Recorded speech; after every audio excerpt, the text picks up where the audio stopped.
I get too stressed about how I'm supposed to start this. So I think I'm just gonna not start it. I'm just gonna act like I don't see myself recording. I'll just go about my business and eventually I'll just start it. Sundays are my favorite day. They used to be my least favorite day. I grew up super Catholic, so naturally Sunday meant going to church first thing in the morning. And I never really was a fan of church. So as a kid, I always just hated Sundays. As I got older, I still sort of hated Sundays. Just, I think, because of all of the Catholic guilt, I guess. Where I would still just have that feeling, you know. But in the last few years, I've actually completely changed my tune. And Sundays have become my favorite day. They tend to be, well, really, all of my, so I was going to say they tend to be like the day that I have the most little rituals with myself. I like having little rituals with myself. But if I'm being honest, most of my days at this point have little rituals. That's kind of just a big piece of my life at this point. I just have kind of found that out about myself, and I have a lot of weird little rituals with myself every day. But Sundays is where it started. And I think it was because I was sick of that negative residual feeling I was getting on Sundays. And so I wanted to reframe it for myself. I went about that by deciding that every Sunday I would just do something that I called it an optimized experience, where I would pick something that wasn't necessarily anything in particular, anything super crazy, and I would just optimize the experience. I would do the most to make it just the best experience ever. That was even just something as simple as like getting Taco Bell, but optimizing the experience by, I would kind of like layer things. So I would get the Taco Bell, I would take my time figuring out exactly what I wanted from Taco Bell. I would figure out the time of day that I wanted to do it to have just the right mood. I would have an album picked out, or, you know, I would have something picked out to like consume with it. It was an optimized experience where it was like I took the time to turn something kind of stupid, Taco Bell, into this whole production, basically. And it's silly, okay? And I'm also, you know, reinventing the wheel. I'm not saying this like a revolutionary idea. I'm just saying that's where it started for me with Sundays, is I would optimize an experience on Sundays. For a while, I think it really was a lot of listening to albums, like sitting and listening through an entire album and like setting up the ambiance right, and, you know, whatever, wearing a specific outfit that was comfortable, or, you know, using a blanket that was extra comfortable. I don't know how to describe, like, it's just paying attention to the little things and just making it an optimized experience, basically. This is a weird way to kind of just, it's like self-care, I guess, but in a different way. I don't know, I feel like self-care in pop culture has kind of taken on a different meaning. You know, like face masks and doing your nails like I'm doing now and all of that shit. But it's not really that. It was more about like creating this awareness for the little details of any given experience. The little things that you wouldn't like specifically pay attention to most of the time. And it was especially fun with things that were stupid, like Taco Bell, where that wouldn't be an experience that you would ever care to pay attention to the details. You know, it's fucking Taco Bell. You just get it and eat it like a gremlin. So it is self-care, but I wouldn't say that was like why I did it. Over time, that's kind of evolved. There's been phases where I don't do it at all. There's been phases where it's not an optimized experience, where it was more of just like a cleansing day, where every Sunday I would not talk to anyone. This was when I had my own apartment, so it was a little easier. But I would not be on my phone at all. I wouldn't have my phone on. I wouldn't talk to anyone. I wouldn't really even have to leave my apartment. It would just be like an internal day where I would just go through whatever and just kind of cleanse shit, I guess, and then also clean the apartment as like the physical cleansing. Anyway, kind of the current version of my Sunday ritual is sort of a combination of things. It's sort of everything that I started doing combined into one thing. It's partly optimized experience. Like today, part of my Sunday ritual routine was going to Sonic and getting this absolutely stupid unicorn dream slush that they have. That's their limited time product, whatever the hell. Unicorn dream slush, whatever. It's fucking gimmicky, nothing crazy, but that was part of the optimized experience. I went and got this Sonic unicorn dream slush, and then the other element to my Sunday rituals lately has been finding a spot with some people, but also just some trees. I really fuck with trees lately, so there has to be a balance of both.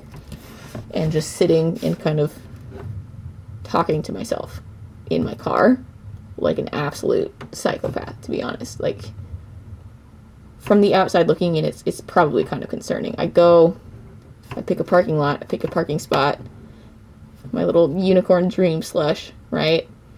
And I just like talk to myself or talk to the universe, I guess. Like when I was kind of like first starting this out, because this has been the version of my Sundays for the past like 3 months. This hasn't been very long, so I'm still kind of figuring it out. But the first time I started doing it, like putting it into words, I described it as sitting in my car talking to the universe, because that's kind of what it is, I guess. Because I go and sit for like an hour wherever and just kind of stream of consciousness, just talk and kind of feel like I'm getting responses. It's up to you where that comes from, you know. Like, that's neither here nor there. That's not really the point. But I talk to myself, I talk to the universe, I talk to something for an hour, right? Something internal. And I talk and I listen, and it's, you know, profound. And today I did it with a unicorn dream slush. And something that I was kind of circling around a lot today is this idea, or like this realization, that for my entire life I've consciously known that I am here to be a performer. Like, I'm meant to be a figure in the public eye, I guess. I'm meant to be a performer. And that's something that I knew, and I can distinctly remember having the conscious thought, even when I was a kid and like so young that I wouldn't even necessarily know what that was. I was a pretty sheltered kid, so it's not like I really was seeing pop culture and being like, that looks cool. Like, I remember being 4 or 5 and sitting on the floor in my bedroom alone, and I had like all of my toys out, and I was just in the middle of playing, and then I just like had the conscious thought that like I was gonna be a figure, I guess. I don't really know. And then over the course of my life, that's kind of taken on different meanings to me, because I don't really know what it means even now. I don't really know what it means. It's just I know that I'm meant to perform, and I'm meant to kind of like be seen, I guess. And I think I've spent a lot of time trying to like force that. Like, I've accepted that that's what I'm supposed to do, but I don't really know the context of how I'm supposed to do it. And I've done a lot of things. I've performed in a lot of different ways. I've been an athlete. I've competed. I have done social media stuff before, which is kind of part of what I'm doing again now, but I've done it differently. I have written. I've written stories. I've written books. I've taken on a lot of roles. I've performed a lot. I tried to figure out like what that means, and it's kind of felt like I'm forcing it every time. It's like I understand that guiding principle that I'm supposed to be performing and that I'm meant to be seen by people, but I'm not really understanding that there's a specific role for it, I guess. I don't think I'm explaining this the way I want to, but it's a weird feeling. And I wish I had a way to prove that even when I was a sticky little nasty child, I had this conscious thought that I would basically end up here. I mean, I'm not there yet, but I do feel that this, more than any of the other previous attempts I've made in this kind of direction, this is what it was all leading to. Again, I don't think this is like the final form. I think I probably still have a few more iterations between here and there, but I think this is the first time where it feels really on the right track. I know I always was a creative child, but I think it's just deeper than that, because I think humans are just creative. I think we're all creative, but I don't think everybody is a performer. Anyway, something else odd that happened today during my excursion. I've been trying to find like a good spot that I would want to consistently go to. Like I like finding new spots. I think that adds something. But at the same time, I also like having a spot to return to. And I've been trying to find one, and I haven't really found one yet. But today, after I got my unicorn dream slush, I was thinking, outwardly, that I wanted to trust my intuition to just take me to a spot that would be the most impactful today. And for some reason, I was like really, really pulled to a cemetery, which for me is a weird thing. That's not really something that might sound like something you would expect from me after listening to me talk about my weird woo-woo shit. But cemeteries are not really my thing. I don't know. I've never felt pulled to one before. I've never specifically spent time in one before, to be honest. Like, I've maybe been to 3 cemeteries in my life. It's not really like a place I frequent. I don't really ever feel pulled to cemeteries. And this cemetery in particular, I drive past pretty often. And I've never felt any type of way about it. And so I was like, well, this is kind of what I asked for. So who would I be to say no now after I asked for it? So I went to the cemetery. But it was closing at the time that I was getting there. So I kind of just drove through and left pretty quick. And I didn't stay. And I still felt like I hadn't resolved it. And I felt like I needed to still kind of like stay true to that. So I tried a different parking lot that was kind of adjacent to the cemetery.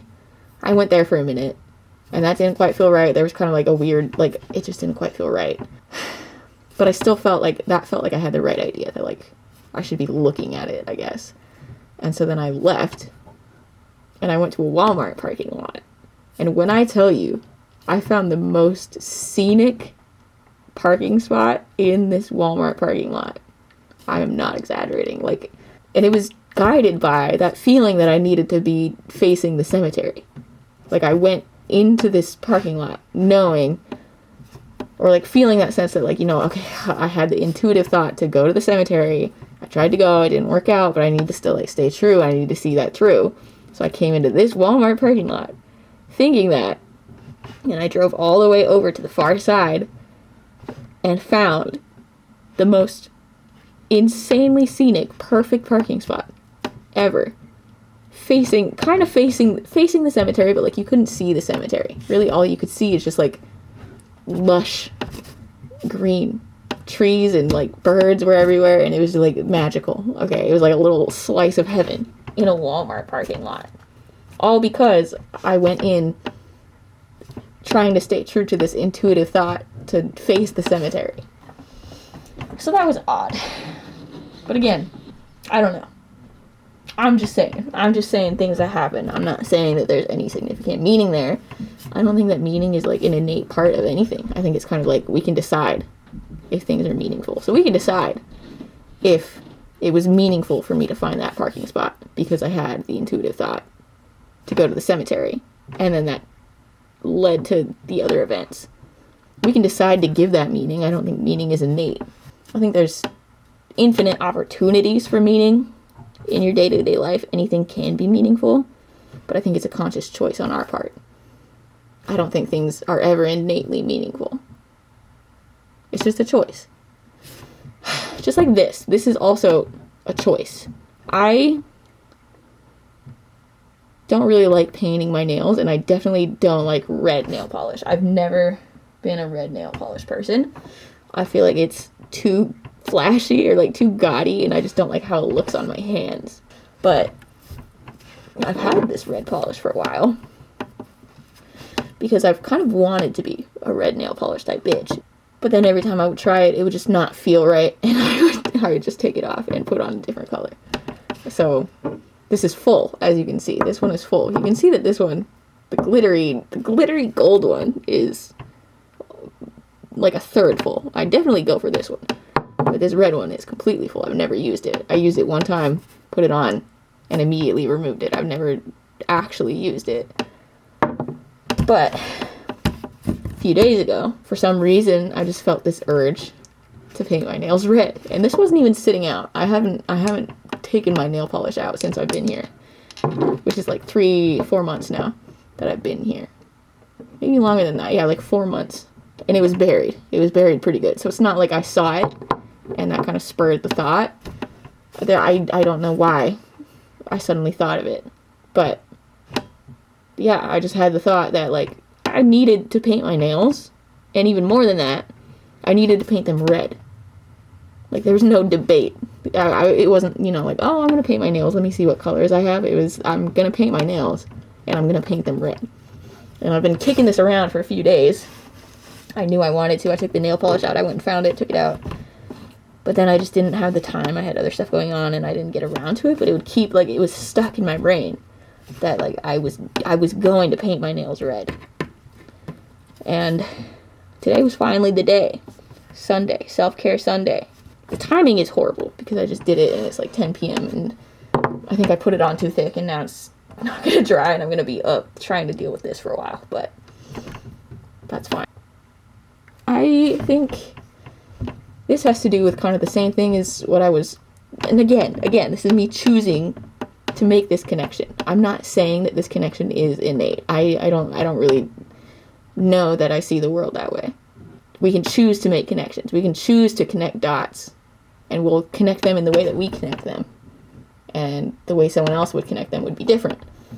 But to me, the way that I connect this to what I was just talking about, this idea that I'm meant to share myself. Like I'm still myself.